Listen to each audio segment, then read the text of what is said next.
Shalom para sahabat sekalian, kasih karunia dan berkat dari Allah berlimpah kepada kita semua.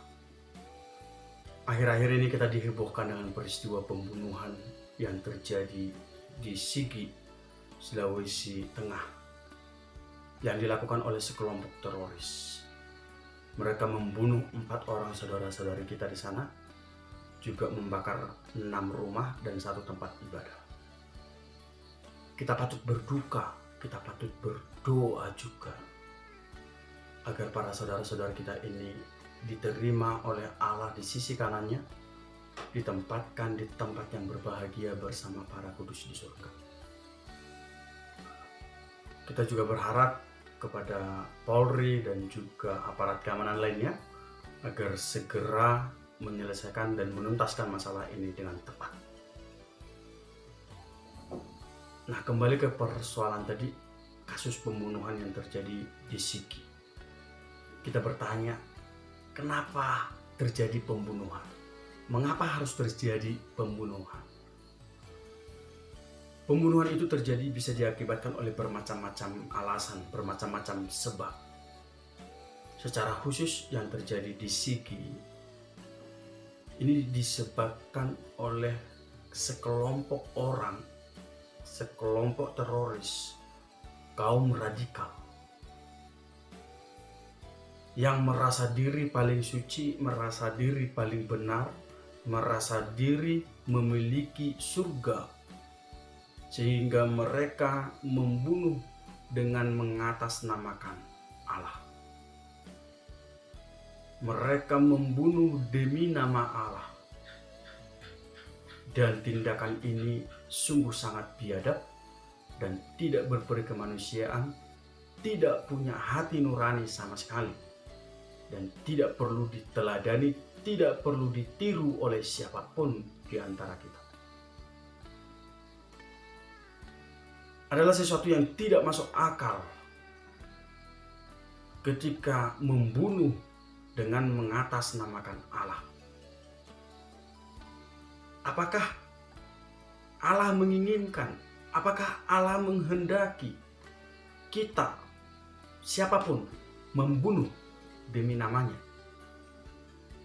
Saya yakin Allah tidak akan menghendaki demikian.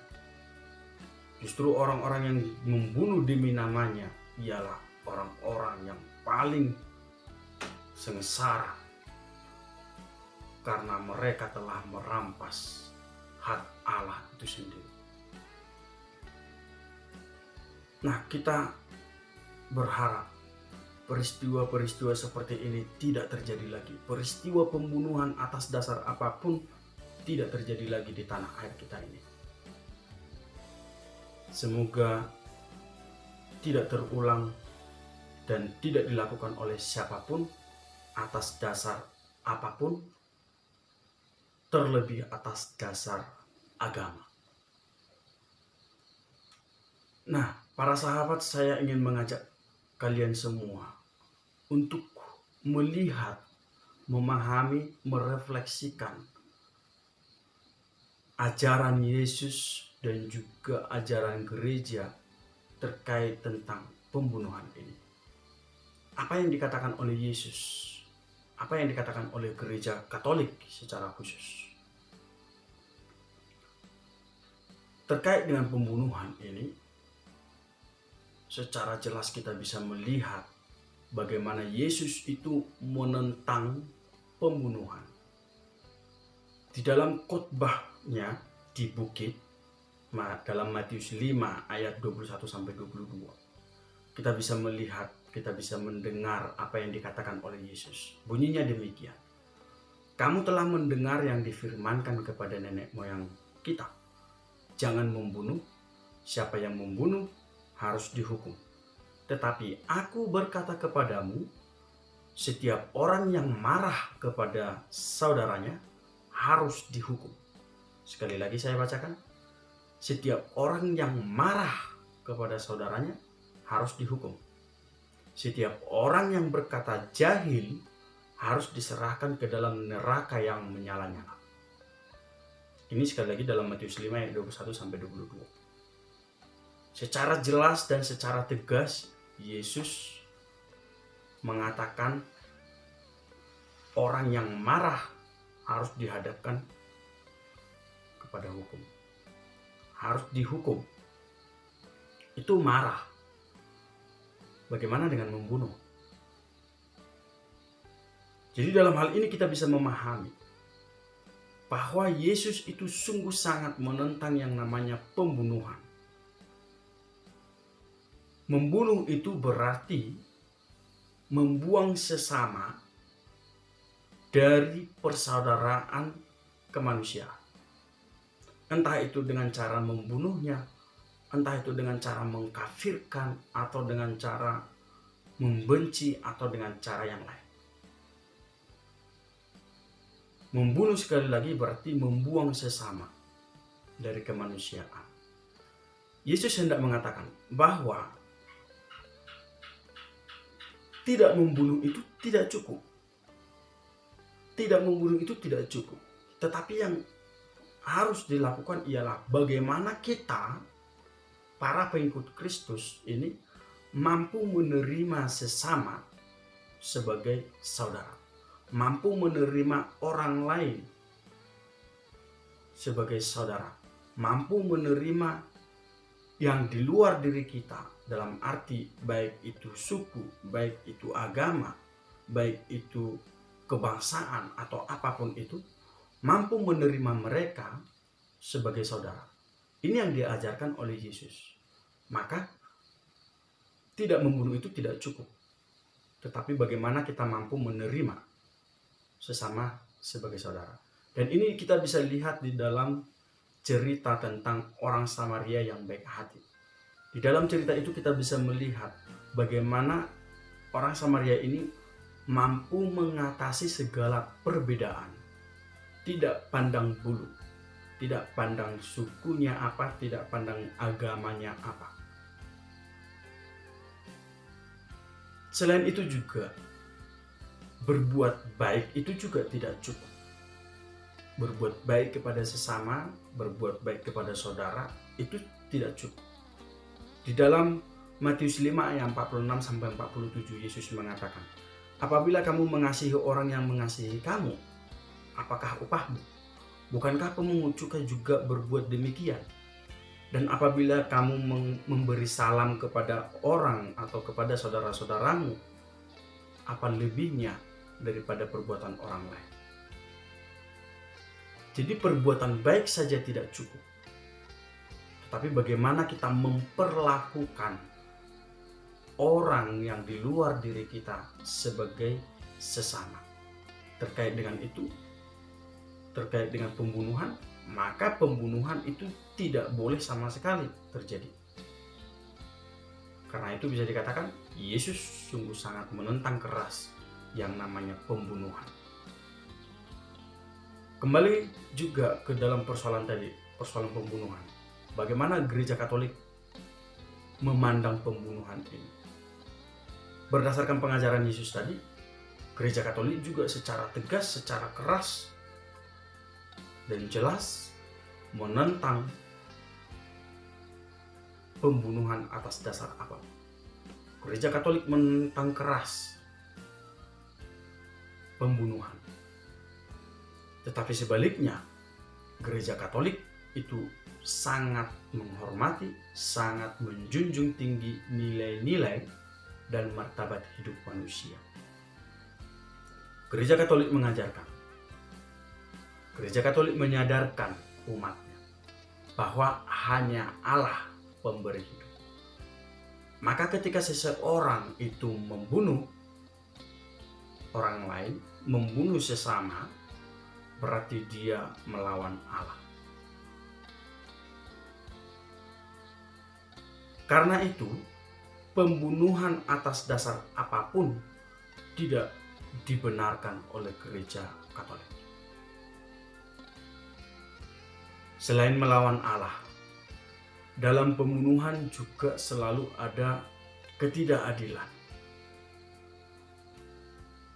Di dalam pembunuhan, seorang pembunuh itu atau teroris atau apapun namanya telah mencuri milik orang lain mencuri hidup orang lain, mencuri hak Allah itu sendiri, maka di dalam pembunuhan ada ketidakadilan.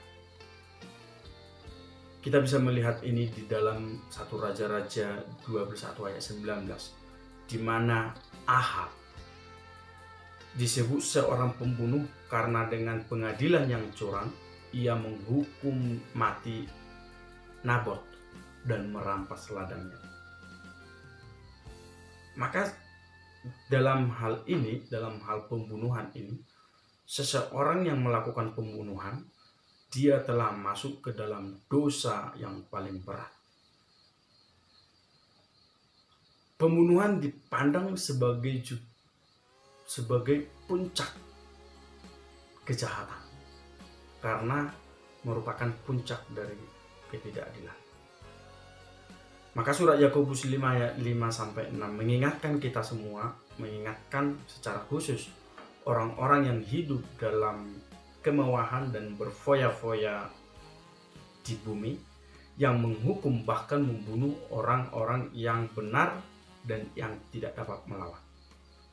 Mereka yang membunuh itu adalah manusia yang paling sadis karena mereka sudah merampas hak Allah, termasuk juga merampas yang paling asasi, yaitu hak untuk hidup. Hak untuk hidup dari orang-orang yang tidak bersalah dan yang tidak dapat membela diri. Maka apa yang bisa kita lakukan para sahabat sekalian? Di dalam menyikapi, di dalam menghadapi persoalan-persoalan seperti ini. Sebagai pengikut Kristus, apa yang bisa kita lakukan? Bahwa tindakan pembunuhan itu tidak cukup dilakukan dengan menegakkan keadilan. Tidak cukup dengan menegakkan keadilan dengan cara menangkap, mengadili, atau membunuh si pembunuh itu seperti yang dilakukan oleh para TNI atau Polri yang sudah dikerahkan oleh Presiden Jokowi. Tidak cukup dengan cara demikian. Lalu apa yang bisa kita lakukan lagi? Yang bisa kita lakukan ialah bahwa kejahatan itu harus diatasi dengan berbuat baik. Diatasi dengan cara mencari perdamaian. Hidup setiap orang itu harus dipelihara dengan kasih seperti yang dilakukan oleh orang Samaria yang mengatasi segala perbedaan, mengatasi segala agama, suku, kebangsaan, atau apapun lainnya. Memang hal ini para sahabat tidak mudah untuk dilakukan. Tetapi sebagai pengikut Kristus kita diminta untuk mengedepankan kasih walau itu sulit dilakukan. Kasih menjadi puncak dalam kehidupan kita.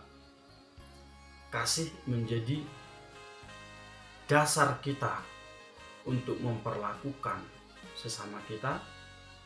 Kasih juga menjadi dasar di dalam kehidupan kita bersama. Dan ini yang diajarkan oleh Yesus, ini yang diajarkan oleh Gereja Katolik. Hidup manusia tidak boleh dimusnahkan dengan cara apapun. Entah itu dengan kekerasan, entah itu dengan pembunuhan, entah itu dengan cara menyampaikan ujaran kebencian. Hidup itu tidak boleh dibahayakan dengan sesuka hati dan tidak bertanggung jawab. Tidak boleh mengancam seperti yang dilakukan oleh Rizik Syihab dalam ceramahnya tentang pemenggalan kepala. Itu tidak boleh dilakukan oleh seorang pengikut Kristus. Juga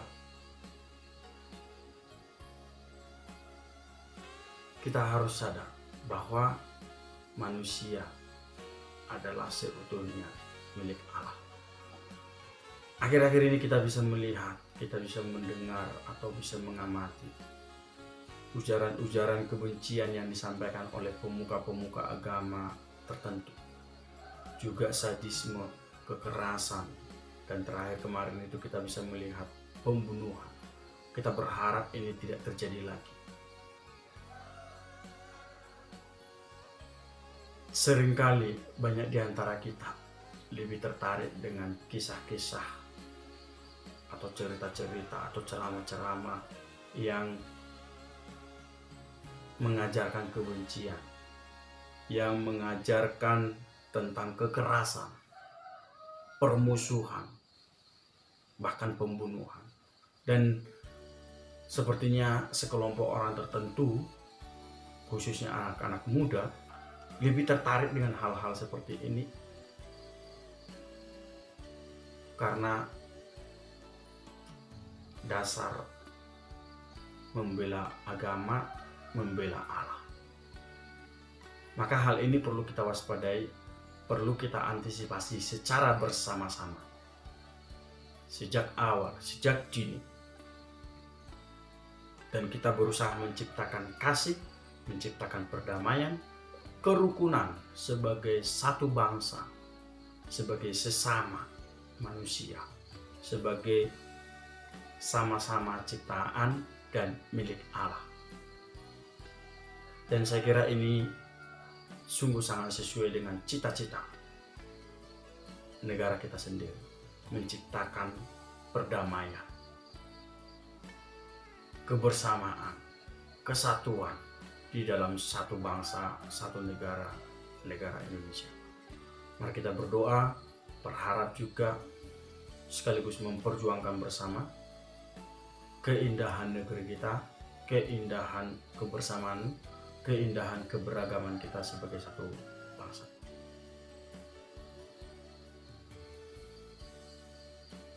Dan berharap juga peristiwa-peristiwa kekerasan lainnya tidak terjadi lagi. Dan terutama kita mendukung TNI dan aparat keamanan lainnya untuk menegakkan dan mengatasi segala persoalan-persoalan terkait kemanusiaan. Berkat Allah berlimpah kepada kita.